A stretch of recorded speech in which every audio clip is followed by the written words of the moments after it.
हिंदी में यूपीएससी की तैयारी से संबंधित प्रोग्राम्स को देखने के लिए सब्सक्राइब करें स्टडी IQIAS हिंदी। नमस्कार, स्टडी IQIAS में स्वागत है आपका। मैं हूं अमृत उपाध्याय। देखिए, आपको पता है इंडिया में डिजिटल फ्रॉड के केसेस किस रेट से बढ़ रहे हैं। लगातार डिजिटल फ्रॉड के केसेस बढ़ते जा रहे हैं और इसका दायरा व्यापक होते जा रहा है। मतलब आप सोच भी नहीं सकते कि किस किस तरीके से आपके साथ डिजिटल फ्रॉड करने के लिए अपराधी लगातार अपना दिमाग लगा रहे हैं और इसके एरिया को बढ़ाते जा रहे हैं। कई सारे तरीके ईजाद हो गए हैं।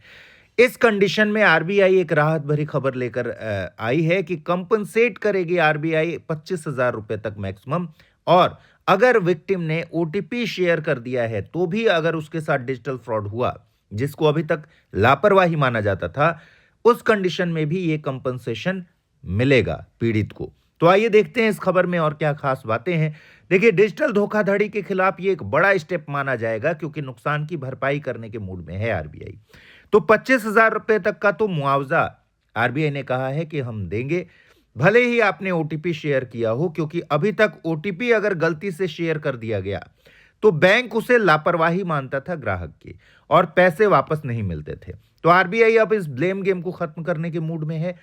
और एक खास डेटा आरबीआई ने यह बताया कि 65% जो डिजिटल फ्रॉड के मामले हैं वो छोटे अमाउंट के ट्रांजैक्शन से जुड़े हुए हैं, छोटे अमाउंट के फ्रॉड हुए हैं और ये 50,000 से कम के होते हैं। जबकि 35% जो रिमेनिंग पार्ट है वो बड़ी रकम के फ्रॉड से जुड़े हुए हैं। तो ये जो कंपनसेशन की बात हो रही है, 25,000 रुपए मैक्सिमम कंपनसेशन की बात हो रही है, ये दरअसल 65% वाले पार्ट पर हो रही है। इसका मतलब धोखाधड़ी के जो छोटे वैल्यू के अमाउंट के धोखाधड़ी हुए हैं उसको छोटे अमाउंट के धोखाधड़ी के मामलों में कंपनसेट किया जाएगा 25,000 रुपए तक।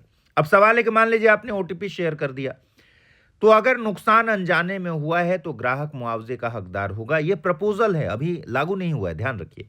आरबीआई गवर्नर ने कहा कि जब तक धोखाधड़ी हुई है आपसे कोई सवाल नहीं पूछा जाएगा। No question asked. भले ही ये आपकी गलती से हुआ हो तो आपसे क्वेश्चन नहीं पूछा जाएगा, बल्कि आपको कंपनसेट किया जाएगा। लेकिन ध्यान रखना है कि ये कंपनसेशन, इसका लाभ हमेशा जीवन में आप एक बार ही उठा सकते हैं, once in a life time है। कारण क्या है? इसका उद्देश्य वास्तविक पीड़ितों की मदद करना है, न कि लापरवाही के ट्रेंड को बढ़ावा देना। मतलब यह है कि अगर हर बार के लिए अगर आरबीआई ने आपको यह सुविधा दे दी तो लोगों में क्या भाव आएगा? लोग ये सोचेंगे कि ठीक है, कंपनसेशन तो हो ही जा रहा है, तो फिर वो सचेत नहीं रहेंगे, सतर्क नहीं रहेंगे और लापरवाही बढ़ जाएगी। मुआवजे का गणित क्या है? मुआवजे में किसे कितना मिलेगा?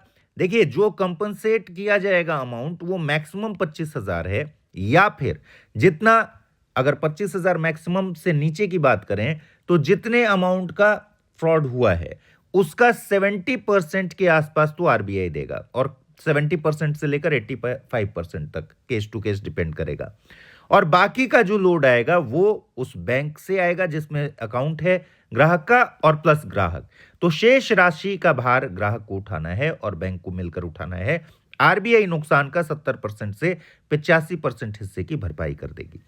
बाकी हिस्सा बैंक और ग्राहक साझा करेंगे। अधिकतम सीमा मैंने बता दिया 25,000 रुपया पर केस, लेकिन इस सुविधा का लाभ हमेशा एक बार ही आप उठा पाएंगे, once in a life time. आगे बढ़ें उससे पहले अमृत उपाध्याय 007 इंस्टा पर पता है मेरा, अमृत उपाध्याय 007 टेलीग्राम पर पता है, चाहे तो आप उनसे जुड़ सकते हैं। ये पैसा कहां से आएगा जिससे कंपनसेट किया जाना है? आरबीआई ने कहा कि भाई हमारा एक फंड है और उस फंड का नाम है deposit education and awareness fund, DEAF. इस फंड में क्या पैसा जमा होता है अभी तक? अनक्लेम्ड जो अमाउंट्स होते हैं, अनक्लेम्ड डिपॉजिट्स हैं। बैंक में आपको पता है कि बहुत सारे ऐसे डिपॉजिट्स हैं जिसको क्लेम करने कोई नहीं आता। मान लीजिए किसी अकाउंट में पड़ा हुआ है 1,00,000 रुपए, अब उसको किसी ने क्लेम ही नहीं किया तो वो एक फंड में चला जाता है और उस फंड का नाम क्या है? Deposit education and awareness fund.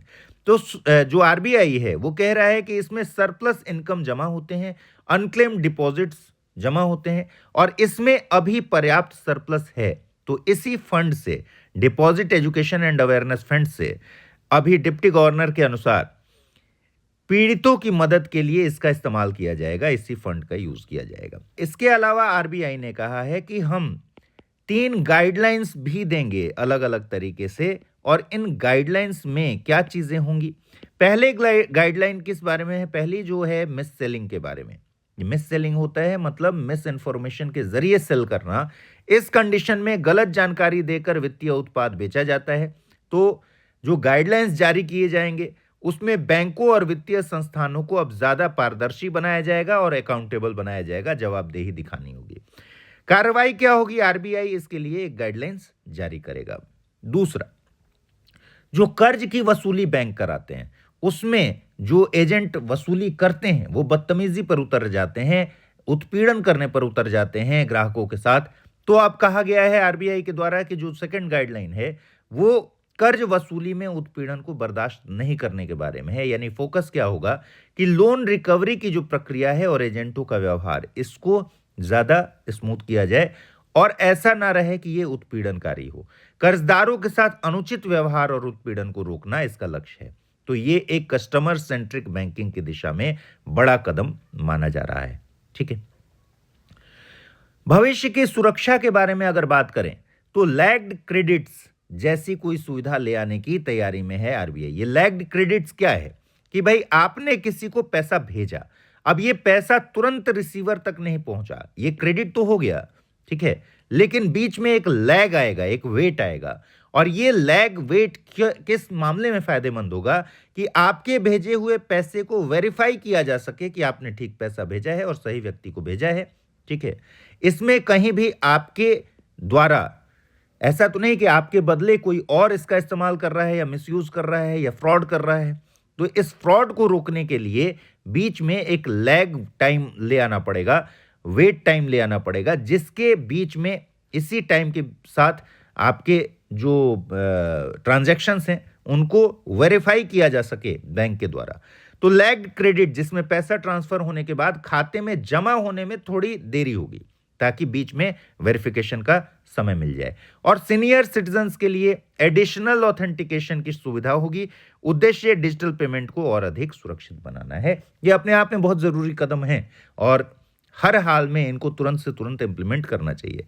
तो एक सुरक्षित बैंकिंग व्यवस्था की ओर बढ़ना, आजकल सब में खौफ है कि बैंकिंग सिस्टम आप अपने मोबाइल में ऐप के जरिए पूरा बैंक लेकर चल रहे हैं, लेकिन आपका पैसा कितना सेफ है ये आपको पता नहीं। तो अभी पब्लिक कंसल्टेशन के लिए ये प्रस्ताव जारी किए जाएंगे। आरबीआई का उद्देश्य है वित्तीय प्रणाली में भरोसा बढ़े और सुरक्षित बैंकिंग को सुनिश्चित किया जाए। तो आज इस वीडियो में इतना ही रखते हैं। बताइएगा कमेंट में आपकी क्या राय है, क्या ये प्रस्ताव वाकई आपको ज़्यादा सुकून भरे ट्रांजैक्शन करने में कामयाब बनाएंगे या नहीं। फिलहाल इतना ही, नमस्कार। हिंदी में यूपीएससी की तैयारी से संबंधित प्रोग्राम्स को देखने के लिए सब्सक्राइब करें स्टडी IQ IAS हिंदी।